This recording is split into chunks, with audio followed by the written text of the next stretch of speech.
మరికొందరు బీఆర్ఎస్ నేతలకి సమన్లు పంపినట్టు సమాచారం.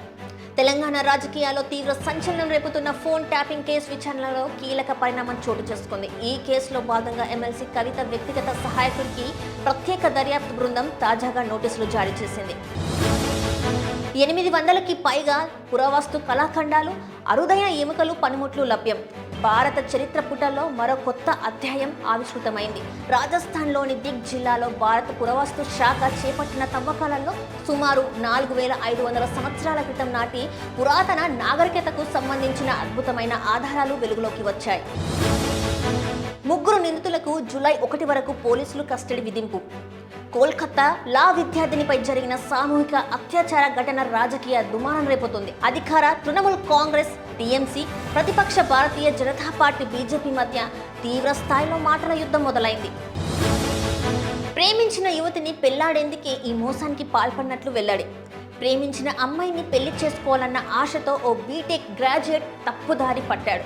నకిలీ టీటీఈ అవతారం ఎత్తి ప్రయాణికులను మోసం చేస్తూ చివరికి పోలీసులకు చిక్కాడు. నంబర్ 5, రికార్డు స్థాయిలో 2 వారాల్లోనే ప్రక్రియ పూర్తి. అహ్మదాబాద్లో తీవ్ర విషాదాన్ని మిగిల్చిన ఎయిర్ ఇండియా విమాన ప్రమాదానికి సంబంధించిన ఒక ముఖ్యమైన పరిణామం చోటు చేసుకుంది. ఈ నెల 12న జరిగిన ఈ దుర్ఘటనలో మరణించిన ప్రయాణికుల్లో చివరి మృతదేహాన్ని అధికారులు శుక్రవారం రాత్రి గుర్తించారు. ప్రాణ నష్టం జరగలేదని స్పష్టం చేసిన అధికారులు. ఒడిశాలో పూరి క్షేత్రంలో శుక్రవారం జరిగిన వార్షిక రథయాత్రలో అపశృతి చోటు చేసుకుంది. అధిక వేడి, విపరీతమైన రద్దీ కారణంగా 600 మందికి పైగా భక్తులు అస్వస్థతకు గురయ్యారు. ఉమ్మడి అనంతపూర్లో వేలాదిగా బాధితులు.